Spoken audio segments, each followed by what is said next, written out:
Hello, everyone. Before we get started, just a quick note to let you know that this program is being recorded and will later be available on the Dyckman Farmhouse Museum and the Classical Theater of Harlem's Facebook and YouTube pages, as well as dyckmanfarmhouse.org after today. I see that people are still sort of joining us, so we'll give them another minute before we dive right in. But while we wait for everyone to join us, please feel free to get involved in the chat. Let us know where you're joining us from today and perhaps what you hope to learn about tonight.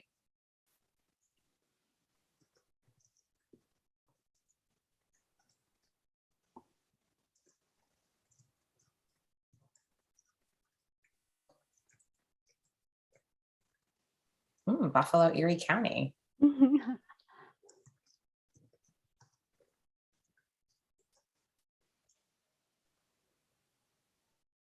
Oh, or someone from Snap Ed in Watertown.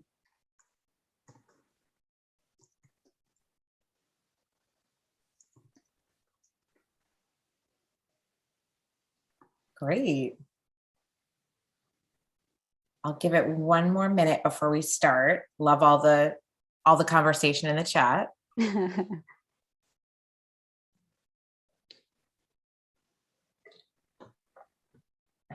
Virginia, wow. What's up? Oh, so nice. All right, well, I think we'll get started and I'm sure more people will be joining us. So everyone, welcome back to the Dyckman Farmhouse Museum's virtual lecture series talking about Race Matters. Join the conversation. My name is Meredith Horsford. I'm the executive director here at the Dyckman Farmhouse Museum. We are delighted to continue this lecture series, which we began in August of 2020, which was so successful that we've continued it as a biannual series. So thank you to those who have returned and welcome to our newcomers. This 4-week series, hosted in partnership with the Classical Theater of Harlem, centers around social justice and advocacy, how advocacy groups and arts and cultural organizations participate and lead in social justice movements. This series was created at a time of great unrest in this country due to the murder of unarmed Black people, as well as the onset of the COVID-19 pandemic. Our goal throughout has been to encourage people to come together and engage in conversation on a topic that can sometimes be uncomfortable. We would like to thank you for attending this series as we've learned about various social justice and advocacy movements throughout New York. We are grateful to be able to offer a platform to share these groups and organizations' inclusive stories with our community, city, and those visiting from all around the world. Before we get started, I'd like to point out a few useful features on Zoom. Please use the chat box, which you're already clearly well familiar with, to say hello to the other attendees and to ask Stephanie, our exhibition and digital content coordinator, any technical assistance questions. During the lecture, if you have any questions for the speaker, please click the Q&A button, which is at the bottom of your screen, and we will answer those questions either during the talk or at the end. I would like to thank everyone for joining us here this evening. We feel strongly that our programming remains free of charge so that it is accessible to all. The response to this lecture series has been overwhelming, and there is clearly a need for us to talk more about the issues that divide us and the issues that unite us as Americans.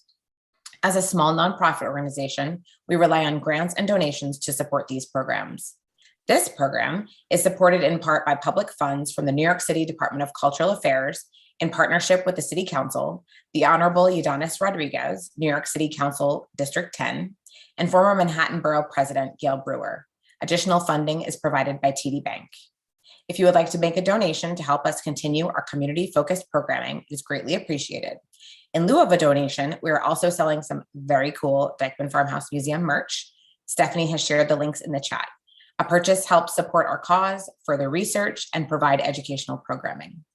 Tonight, we are joined by Kemp, Director of Nutrition at New York Common Pantry. The flavors of the American plate are seasoned with slavery's bitterness, salted with segregation, and smoked in stacks of racial injustice. The future of food equality will not be one carved by the unsavory nature of our past, but inspired by the diversity of our people and the places and spaces that shape and nurture us. Join us as we explore the American plate and the flavors that define the future of food equity. Without further ado, I'd like to introduce Kemp, presenting The American Plate, Race, Place, Taste, and the Future of Food Equity.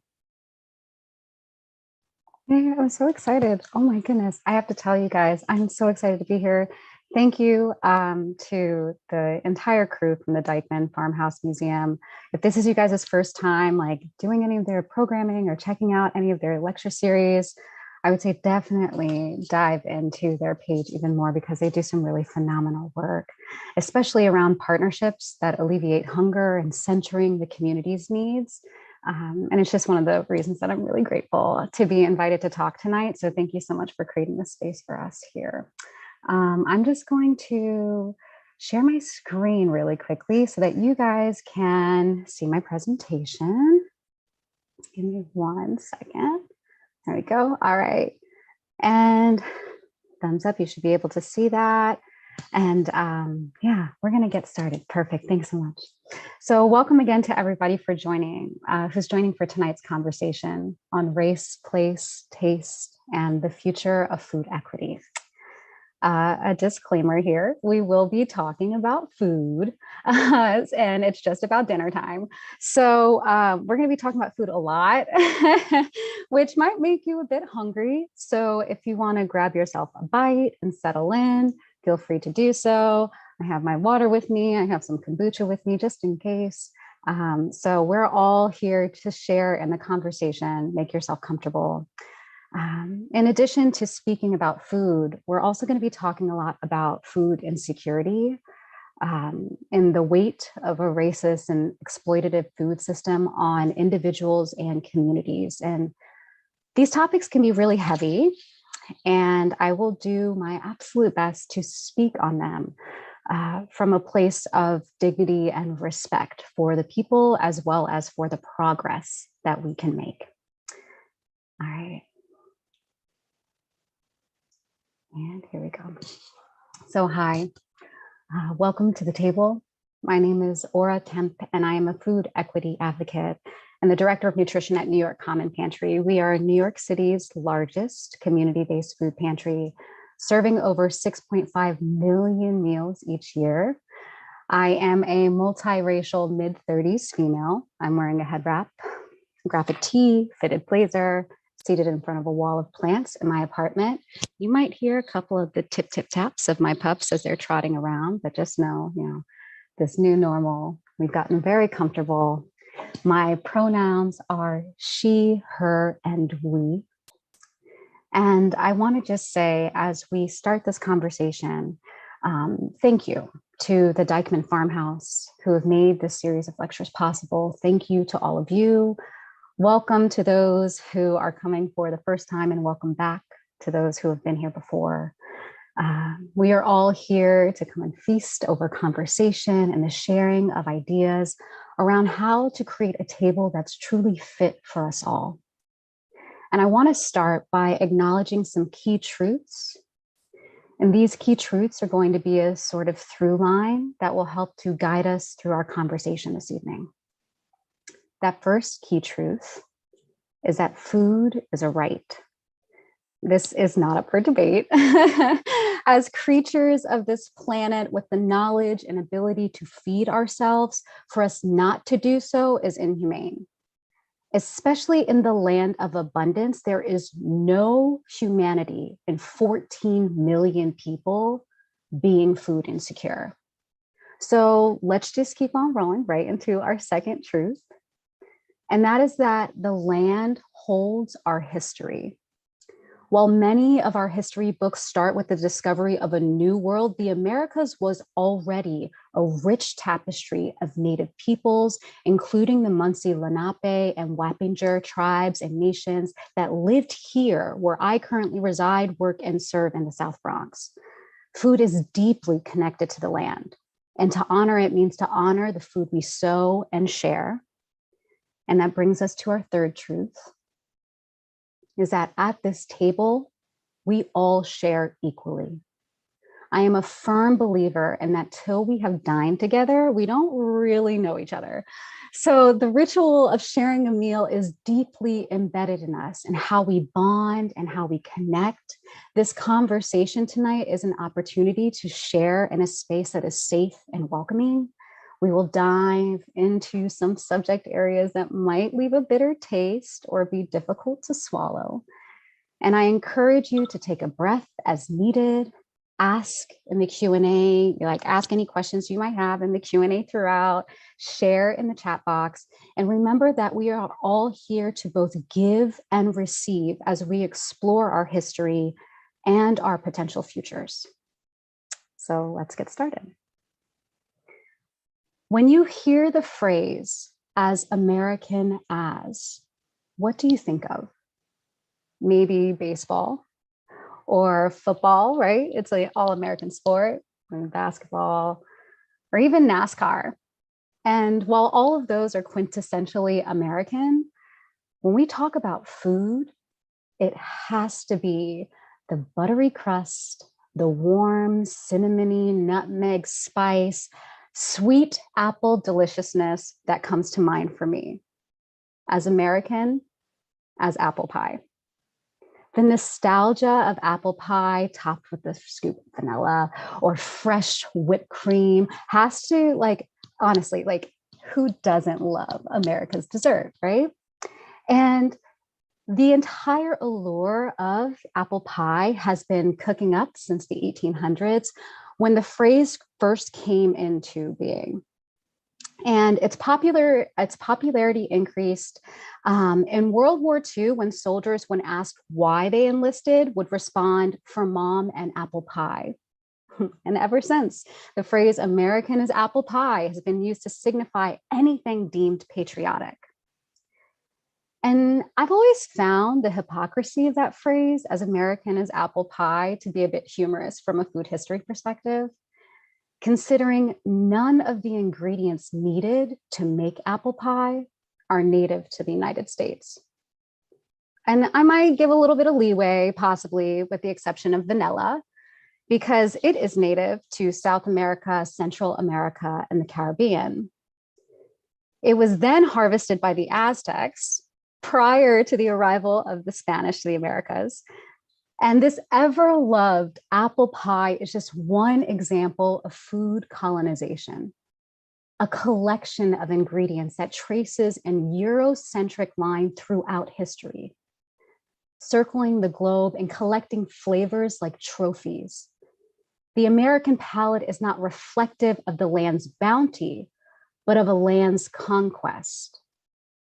Food is a distinguishing component of cultures for its unique expression of the physicality in which colonization can change both the human body and our long-standing socio-cultural customs. The flavor of American patriotism is made possible by a culture of conquest, a relentless and insatiable hunger for power. This has been seen throughout the expanse of written history, told through the lens of whiteness. The flavors that remain on the plate are often an amalgamation of the colonized. Colonization is a violent process that alters the ways of life for the colonized. Food has always been a fundamental tool in the process of colonization. Food is exceptionally powerful. Through food, social and cultural norms are conveyed and also violated. You might be asking, what are some examples of violations, specifically through a lens of food? And to explore this, we're going to start by addressing the culture that most directly impacts the American plate, white supremacy culture, and a few of its primary characteristics. This is that point, take a deep breath. Let's get into it. All right, so the first characteristic that we're going to talk about tonight is a right to comfort. The belief that those with power have the right to emotional and psychological comfort. This is often accompanied by an aspect of valuing logic over emotion. And one place where we see this happen is like when families that apply for social support programs are accused of being lazy or receiving a handout or not working hard enough for things like basic necessities. As they do not have the power, in our instance, money, they do not have the right to emotional and psychological comforts. Often, pleas for humanity or pleas for compassion are met by emotionless, logic-based defenses. Another example from the real world of this is from the Wisconsin School Board, in which Karen Rednick, a school board member, opposed the continuation of the free lunch program being offered within her district, stating that providing free lunches would spoil families into not caring for their children themselves.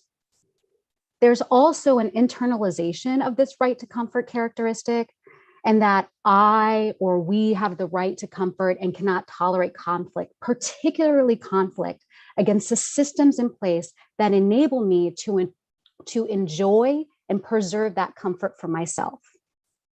In action, this can be scapegoating those who cause discomfort or speaking about discomfort, or speaking out about discomfort, like farmers going on strike for better working conditions, union efforts for grocery store workers, and other pushes for more equitable rights for workers. The narrative that the struggle builds character is often the logic used to counteract calls for equity in these spaces.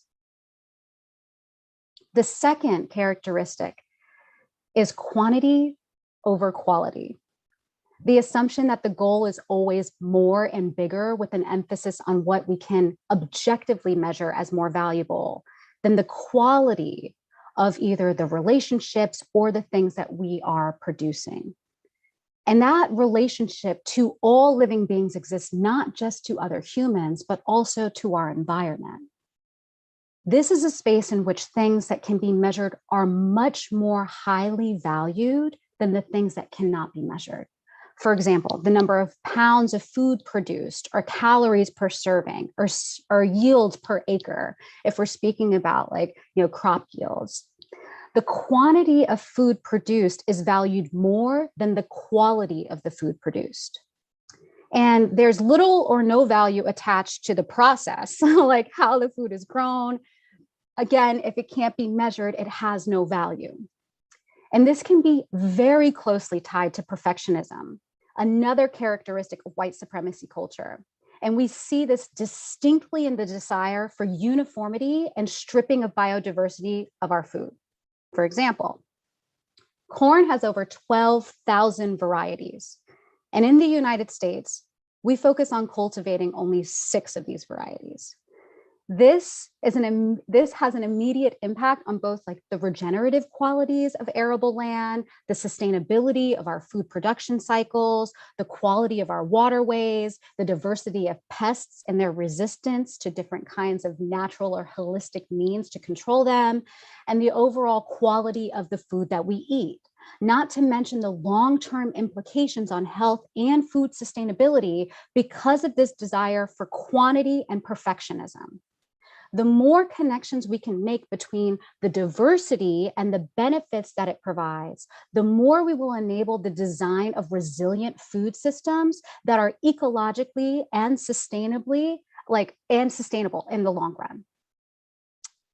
All right, the next characteristic is individualism. So one of the deepest, most protected rights that we inherently believe in as Americans is our individualism, right? But individualism is one of those characteristics of white supremacy culture.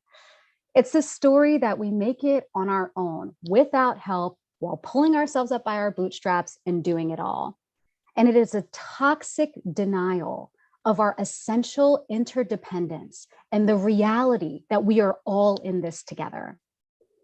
In food, we see this through the whitewashing of our food histories, the acquisition of cultural foods as American food, and the assimilation to an American diet through institutions like government, private industry, and health agencies. For example, the 3 sisters, corn, squash, and beans, were the foundation of the provisions that Native tribes generously shared with newly arrived British settlers. The initial survival of the earliest colonies in Plymouth, Massachusetts and Jamestown, Virginia, were largely dependent on the hospitality of indigenous people with their food and their cooking. In many instances, it's said that they would not have survived without that generosity. The harvest of the land was not something to be possessed, but something to be shared as part of the collective. Archaeologists have found evidence of the cultivation of maize since 7000 BC, when ancient people domesticated and hybridized a wild grass called teosinte, the genetic ancestor of the corn we eat today. This long history of connection to the land makes corn one of the most historically relevant foods we continue to consume today. Yet, you will never hear someone say as American as the Three Sisters or as American as corn, even though it would be more relevant and truthful to the history of the land than apple pie.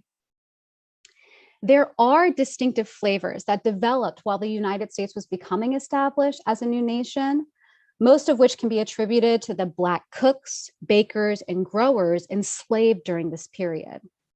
The foundational flavor of Southern cooking came directly from the shores of Africa. And yet, the face of Southern cooking, not so much. Jessica B. Harris wrote a phenomenal book called High on the Hog, A Culinary Journey from Africa to America. I strongly recommend everyone here read that book. She creates an exceptional telling of the African diaspora that could be an entire lecture on its own. Netflix even recently made a show inspired by the book with the same name that explores all of the concepts in her book and the flavors of that journey, in case you'd prefer to watch over reading, or maybe you'll do both, The piece of individualism and food colonization that is especially harmful is the erasure of people that directly contributed to the flavors we identify as the American plate. Often foods derived from the African diaspora that are considered palatable are rebranded as Southern foods, whereas those that are not palatable are considered Black foods. For example, oops, sorry about that. Oh, no. Okay, I'm back. I'm not sure what happened. We're still good? I think so. All right. Apologies, you guys. Good. Okay, sorry, I had things shrink down and pop back up, so I wanted to make sure. Thank you. All right, so for example, ham hocks are used to flavor greens and other stews, adding a rich depth and hearty essence to a dish. A Southern food staple. However, okay. However, I'm sorry. Oh my goodness. I'm having connectivity issues. Give me 1 second.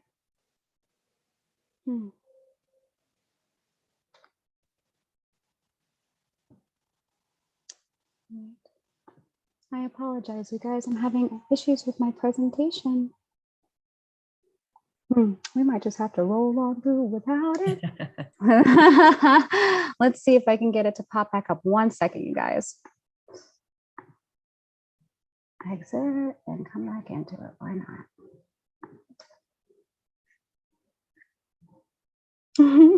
I appreciate you guys' support. Thank you.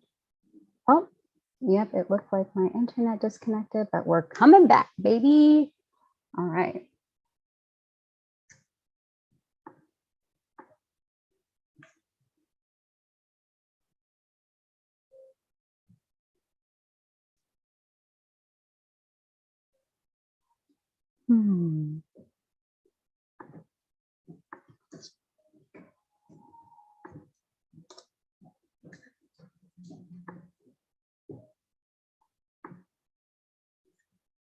And I might need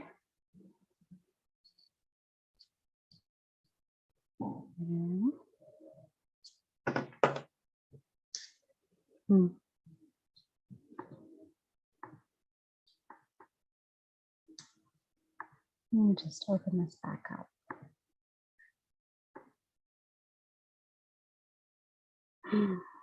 It wouldn't be quite right if there wasn't at least like one tech glitch for the evening. Can't complain about it. We're just gonna keep on rolling.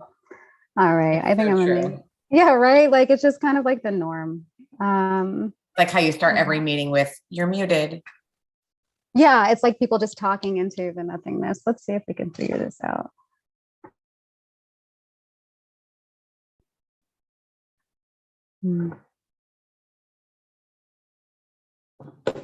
Okay.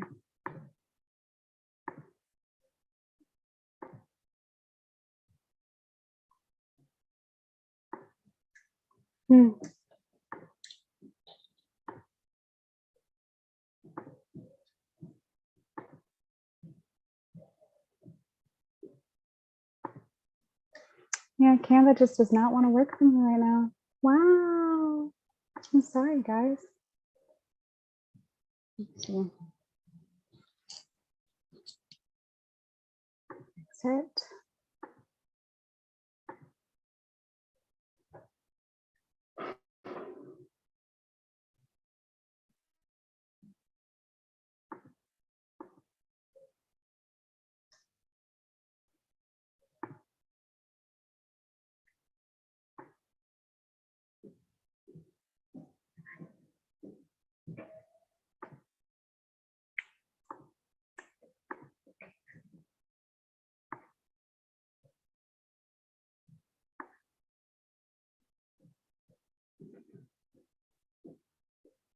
No.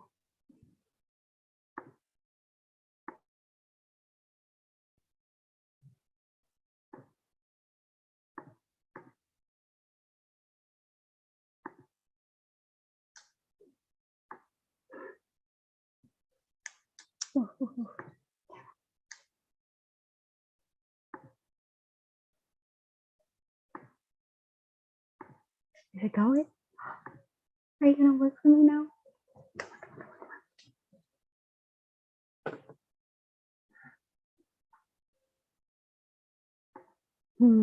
Well, I'm figuring this out. Let's see. While I figure this out, you guys, I don't know if anybody wants to maybe ask a question while I get this figured out really quick. I'm happy to answer if any have popped up so far. Well, this isn't a question, but someone saying in the chat, talking about white supremacy, internet provision is poorer in the South Bronx because it's a lower income, non-white neighborhood. That is 100% true. Someone And added, I definitely figured that out during COVID. My internet would just like turn off in the middle of the day, just like out of nowhere. And you know, the way that they actually track like overall internet access is not by a house by house or unit by unit basis. It's determined by if anyone on the block has access, then they count the entire block as having access. So let's say like one person on the block can actually afford to have internet. They might have it, but no one else on the block is able to do it, or the building isn't able to accommodate, then they'll still count that as if the entire block has access, even though they don't. So that's one of the really big issues actually with overall access to internet. Okay, I've got it back up. Here we go. Okay. So we got a little filler in there. It worked out. Let me find the reverb real quick and we'll jump right back in. Yeah. Okay. Here we go. And I'm going to do my share screen. Sweet. Thanks for hanging in there with me, guys. I appreciate you. All right. Absolutely. So you should be able to see. I'm going to make sure that's big enough. We're back with Paula Dean. Back with Paula. Her problematic behind. Anywho. Okay, here we go. So, all right. So, okay. So a piece of individualism and food colonization that is especially harmful is the erasure of people that directly contributed to the flavors we identify as the American palate. And often foods derived from the African diaspora that are considered palatable are rebranded as Southern foods, whereas those that are not palatable are considered Black foods. For example, ham hocks are used to flavor greens and other stews, adding a rich flavor and depth. However, from the same exact animal, Chitterlings or chitlins, pig intestines, are not accepted as palatable and therefore are counted as Black foods, but they're not desired underneath the classification of Southern food or Southern food identities.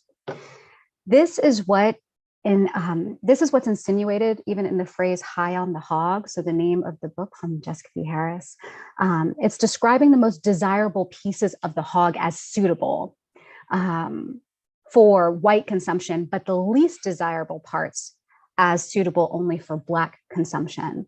So often, if you would hear from a person of color, specifically a Black person, that now they're eating high on the hog, it means that they no longer have to eat things like the nose, the tail, the ears, or the chitlins. They get to eat the ham hocks, they get to eat the meaty pieces that used to be restricted from their access. All right. And there we go. So the third piece of individualism in food is food assimilation. This is most often and most easily identified in the desire for clean food over cultured food. And this stems from a desire for exclusiveness that was the crux of the European flavor palette pre-1600. Before spices were widely available, only the wealthy and powerful were able to afford spices from all over the world. And this created complex flavors for only the rich, but very basic flavors for the poor. By the 1600s, though, the European market for spices had completely leveled out, making them widely affordable and available to everyone. As the poor started to season their food using spices from around the world, the wealthy began to remove spices from their plates. They defended this change by claiming the quality of their ingredients were so good, it did not require any spices or foreign flavors to be delicious. This clean eating ideology is still seen today and reinforced by white supremacy practices in the food deemed healthy or unhealthy. What's promoted a standard American diet and how food is portioned and plated are all parts of how we see that clean aesthetic coming in. It often strips many cultural foods from being represented within our food systems and structures. So think things like our school food systems, hospital food systems, even the food that's recommended to us through things like the USDA or the MyPlate, even the way that food is plated. So for a lot of cultures, like a single pot cooking or things stewing together are often used more consistently than these ideas of like a compartmentalized plate. This ties in very closely as well with the next characteristic, and that's paternalism. It's a belief that there's one right way to do things, an objective perfect that is both attainable and desirable for everyone. This is connected to the belief that I am qualified to know what the perfect or right way is for myself and for others. And it's that and for others part that's especially insidious when considering we live in one of the most culturally diverse countries on the planet. The idea that one way will work for all of us in food or otherwise is unlikely to thrive.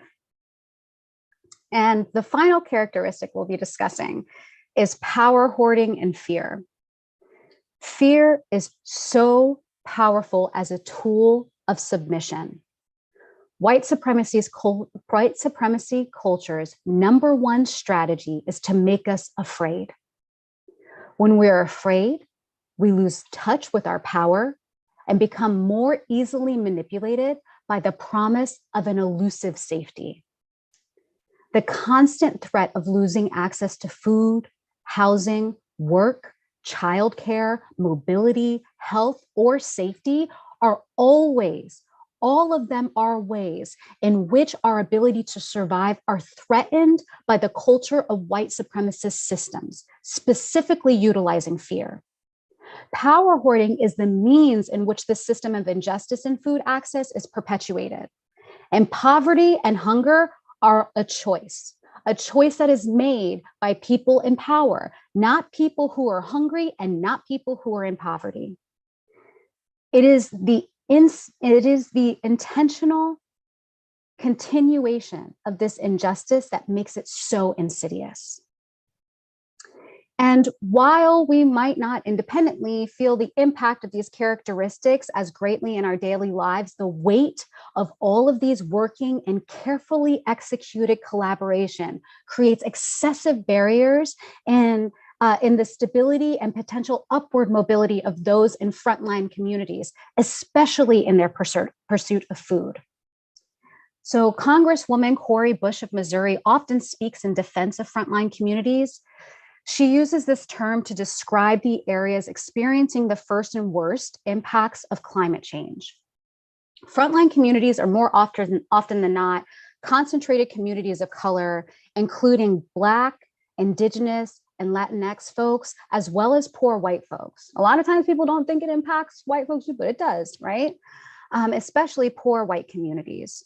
And while her use of the term frontline communities in relation to climate change is used primarily in relation to climate change, I frequently utilize the term to describe the full spectrum of social hardships and battles taking place in communities of color and in those frontline communities.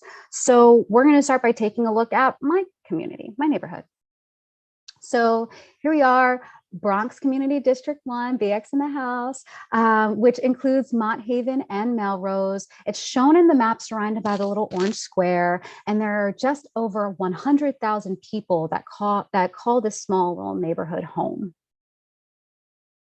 Now, our population is quite melanin rich. 67% of our residents identify as Latinx, 29% as Black, 1.8% as white, and 0.8%, so slightly less than 1% for both categories, Asian Pacific Islander and other.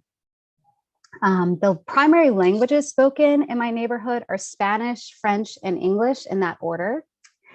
And I want to say a little something before we get into the next piece, because I'm going to be throwing a bunch of statistics at you. But I want to share these with you with the understanding that they're only being used to describe measurable characteristics of a community, like as a whole. These are outcome measures. And it's important to remember that you shouldn't use outcome measures to try and describe a people, but rather statistics help us to visualize the effects of living within a built environment. So just because two things are associated, it does not mean that they are causal. And so I want you guys to just keep that in mind. So here are some statistics to show and paint the picture of the characteristics, the outcomes in my community. So the first one I'm going to review is the supermarket to bodega ratio. So for every one supermarket in the South Bronx, there are 25 bodegas. We have a 25.3% food insecurity rate. That is 10% higher than the New York City average. And it is also a quarter of our population, so 25,000 people.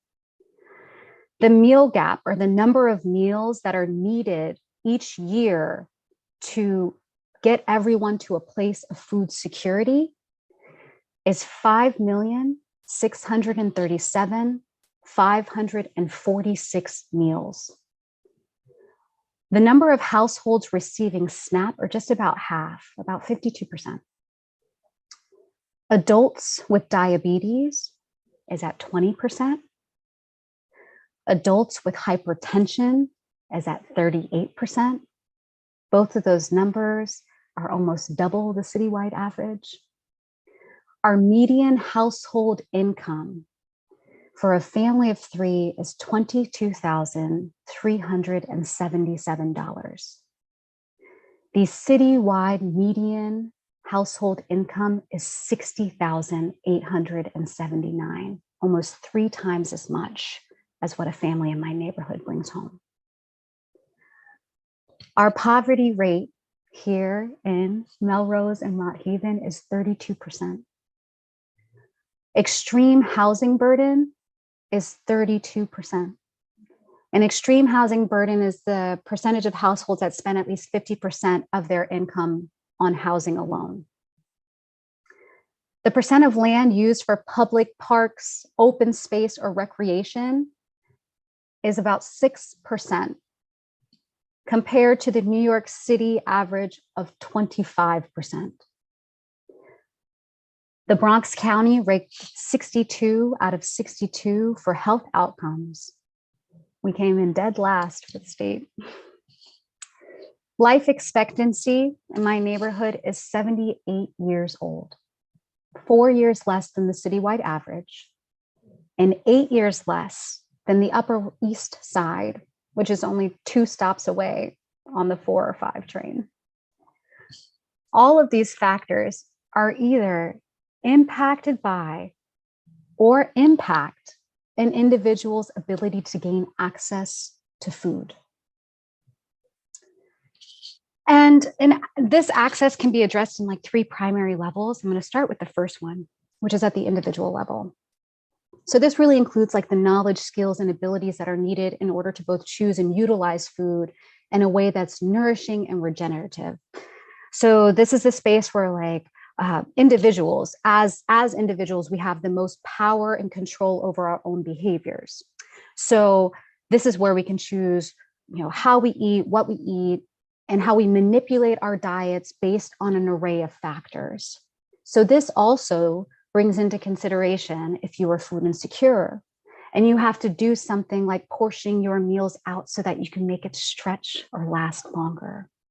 It's also common to see people skip meals if they are food insecure. So maybe they don't ever eat breakfast or dinner, but they just have a little lunch just to hold them over until they go back to sleep. Things like that are parts of the manipulation that we do in order on the individual level in order to make our food last longer. The next level of influence that we're going to look at is the community level. And this is what shapes the overall foodscape. So when we talk about what foods are available in abundance or in scarcity within our neighborhoods, the construction of the community, and that has notoriously been riddled with white supremacy, including activities like redlining, so saying who can live in which neighborhoods and who cannot, the building of major highways through community spaces of color or more poverty-stricken neighborhoods. This also includes things like perpetual disinvestment. So when things like metro systems are being updated with new televisions, but we still don't have accessibility in our stations for people who are utilizing supports for walking or mobility, or maybe in wheelchairs, or even mothers with strollers. All of that comes into how accessible your neighborhood is to you and how accessible the resources you need, including food, are for you to get access to. And then we also have to think about things at the community level, like displacement by colonization, often called gentrification or community investment. But it is not community investment when it forces the people out who have called that space home for an extended amount of time. And access is also a part of like the community level of influence, and it includes everything from like mobility within space to availability of food within a neighborhood, affordability of that food. So once it's there, can you actually afford it? Is it affordable for the people who live there? It also takes into account things like relevance and overall cultural representation, so cultural representativeness within foods. That's one of the biggest ways that building knowledge at the individual level can help to reinforce what is made accessible within the community space. This also impacts the overall resources that are available that are built up over time within a neighborhood. So I work at a food pantry. It's taken us 40 years for us to get established to the level that we are now. But if all of a sudden the neighborhood changes, there are times when gentrification comes into a neighborhood at a faster pace than the resources that have been built up to support that community are able to adapt and follow. So this also becomes an issue through displacement. If people have created an entire network of support within this space where they've been for generations, and then all of a sudden they are pulled away from that space, the resources that were there are no longer available and accessible. So that all has to be built up again in new spaces. The third one is the system. So the big picture, right?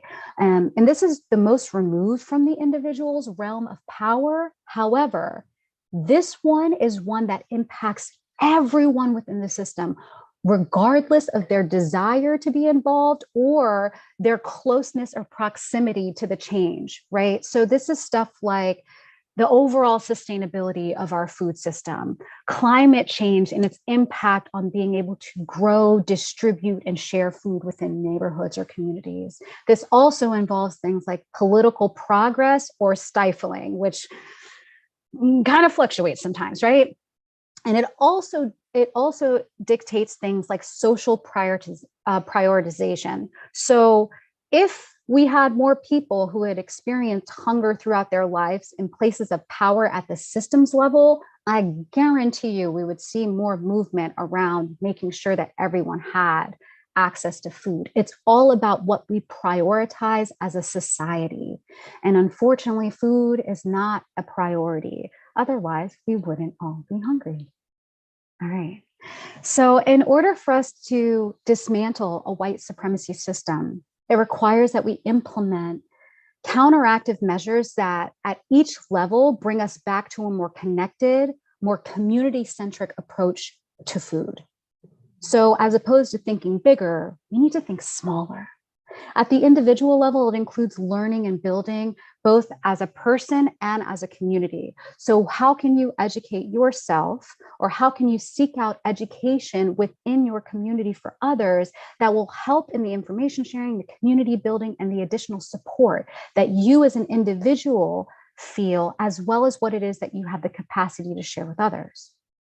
That builds into the whole idea of like creating and assembling your community. And when it comes to community building, it is all about collective action for catalyzing change.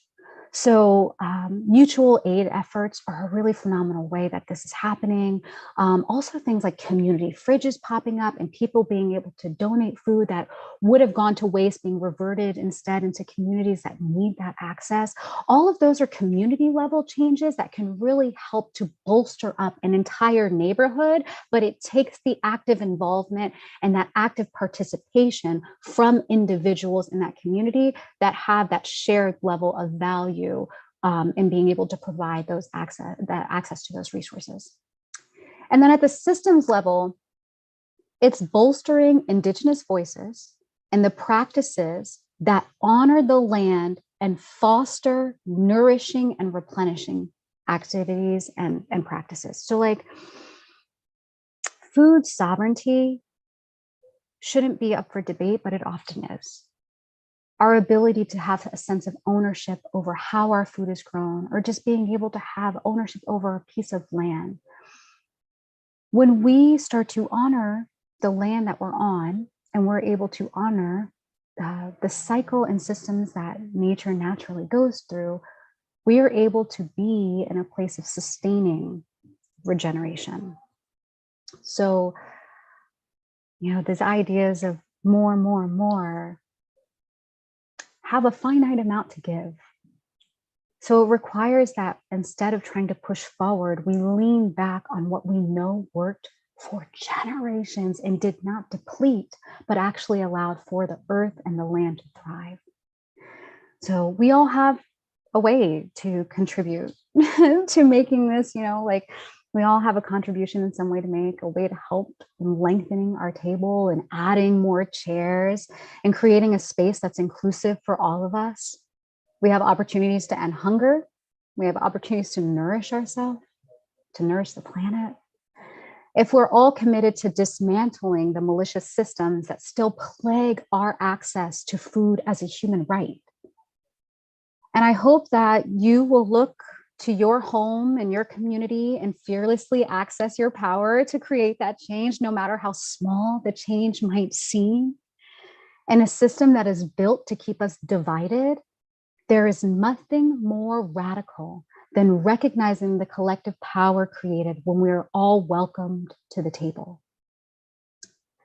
And with that, I'm going to go ahead and just say thank you guys so much for having me. Please stay connected. And I'm so excited to get into some questions as you guys have them.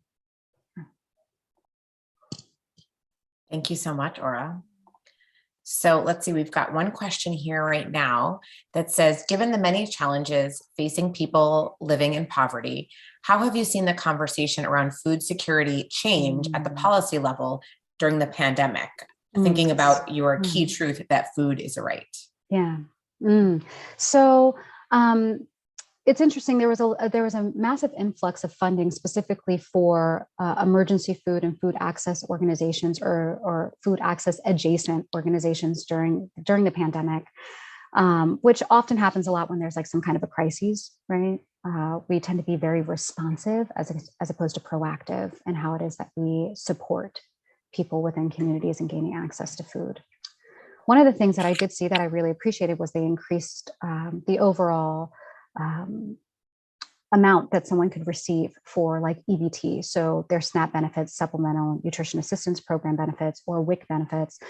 They have things like pandemic EBT. So they were able to increase overall like the amount of funding that the amount of resources that people had for the purchase of food. The trouble with that is if we paid people an appropriate living wage, we wouldn't have to provide so much in benefits.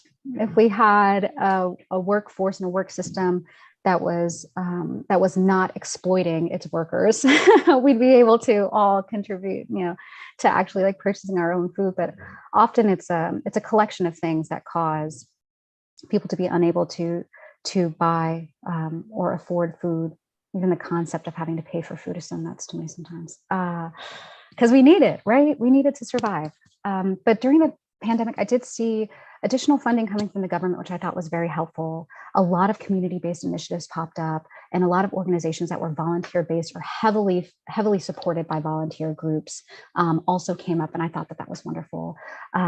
Within our own organization, we were able to seek out funding to be able to do things like mobile pantry. So as opposed to requiring that people come to us, or like as our neighborhood changes and maybe the need isn't as high for those people who live there right now, like we can go to where the need is. It allows us to go to people instead of needing them to come to us, which is a huge removal of barriers, especially if you're thinking of mobility, or like if people don't have a Metro card, or they're unable to get across town, or they're, a senior and they can't carry 30 pounds of food to last them 2 weeks, so a lot of that, it's about centering the person. And I think anytime we put people at the center of the solution, we're going to have opportunities to create systems that are truly addressing the core issues, which is, why is it that people are not supported? Why are people not able to get access to food? It has very little to do with the individual and a lot to do with the constructs and systems in place that keep us from being able to access them. Next question is, what projects are you currently trying to get enforced within your society? Ooh, so that's a great question. I mean, I'm a big believer in upstreaming. Upstreaming is a concept in public health where we don't look at people when they're already sick. We try and address the root cause of an issue before it happens. It's often said that in public health, when public health is done right, you don't know what's happening. You don't know that it's going on. You don't know that it's working in the background. It's usually when public health goes wrong that you hear about it. So things like food contamination or COVID was like a public health thing. Like you hear about it when it's not going well. So there's a lot of things that happen behind the scenes that I think that I'm actively involved in, especially around preventative health. So within my team, we run a program called FoodMD, which is a partnership between clinical sites where we teach them how to screen for food insecurity. It's not a standard thing that's asked in a lot of medical environments, whether or not someone has consistent access to nutritious food. And we know that if you are someone with a chronic condition or on the verge of developing a chronic condition, it costs pennies on the dollar to get you the right kind of food now to lessen the harm from that chronic disease down the line. But it's not profitable to do that. It's more profitable to have people moving through a medical system that's exploiting them and raking in the dough. Like it makes a lot more money that way. And this is where we also talk about things like changing our value associated with health and food and providing that. Because I think that everybody's life has value. So I want to make sure that the resources that we're providing to people are going to allow them to live their healthiest life because I value it. that I think needs to be much more at the center of decision making. There are pushes right now, though, even around the term food security. Like, food security is not enough. What we really need is nutrition security. So we need to make sure that people have consistent and secure access to the right kinds of food, because we have an abundance of food in my neighborhood. 25 bodegas for every one grocery store. We got a lot of stuff. We got a lot of chips. We got a lot of packaged things. We got a lot of sugar sweetened beverages. We got a lot of that. But that's not what people should be eating a lot of. And especially with having something like the Hunts Point Distribution Center that brings in more food in that single port than any other import in the world. We feed the entire East Coast of the United States, but that fresh produce can't stay in the Bronx for the people who need it. It's like we're getting all of the environmental harm, but none of the benefit of having that here. And again, that comes down to what it is that we value. Yeah.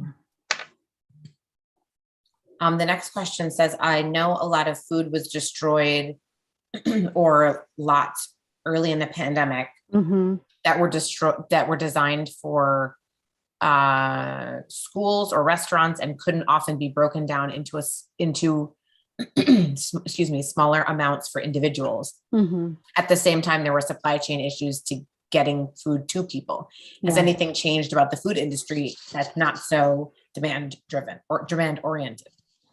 Again, this is what I mean when I say that, like, we tend to respond to problems as opposed to being proactive, because we should have known, that, like, we need to have alternative systems in place for in case of emergencies and things like that. So, like, our system has become so accustomed to just producing food at such a large scale. Like, the whole operation of our food system is massive, that when small little things need to be changed, it becomes impossible to do.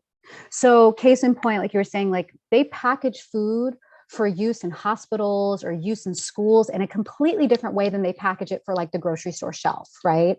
So with that, and if we know that, then we should be able to easily adapt, because if there is food there, then we need to have things in place, like plans in place. And a lot of, like, emergency plans are now starting to think about this, the resiliency for things like climate and like climate change, and the thing like rising tides and increased flooding and all these things that are going to be impacting our ability to produce food in the moment for things that we need in the moment.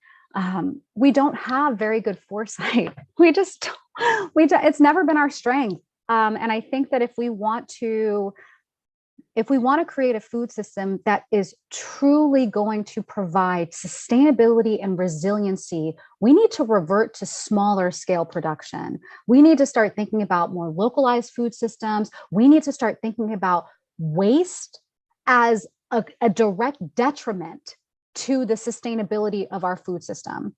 Our food system right now is linear. It starts at the grower, farmer, whoever's on this end, right? Creating it. It goes through production, it gets cleaned up, packaged, all this stuff, and then it goes to the consumer. And then once it gets to the consumer, there's like 40% that's wasted here. There's another 40% that's lost in the grocery store. And then there's an additional 40% that we throw out.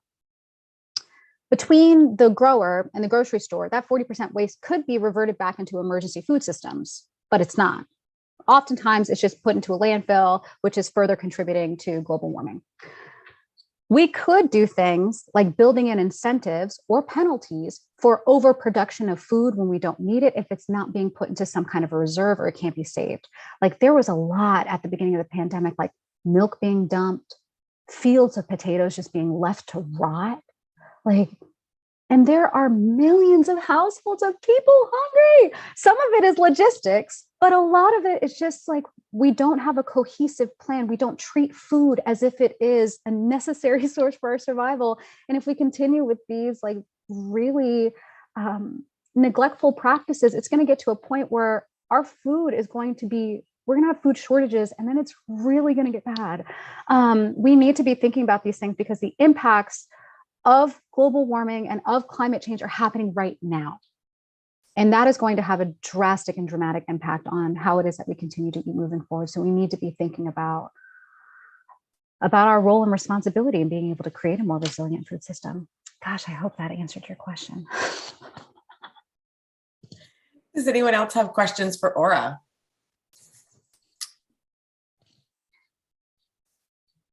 Yeah, I see people are sharing that King Corn. Yeah, it's Yeah.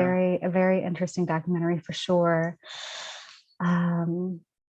Yeah, as well. I saw someone, Rebecca, you mentioned, hey, Becky, becoming an RD. Like that was one of the reasons when I first went to school, I wanted to be a dietitian, and it's like a required course, food medication interactions, and I didn't want to take it because I knew I didn't want to work in a clinical setting. I didn't want to work with people when they were already sick. I wanted to work with them before they got sick in the first place to keep them from getting sick.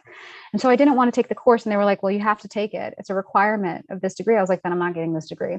I'm just not doing it. And that's how I found public health. And the world of public health and being able to utilize public health and food as a preventative tool it's just so powerful. I can't tell you guys enough. Like if even starting something as small as a windowsill garden, makes a difference. So whatever that small little change that you guys can create today is going to make a big change.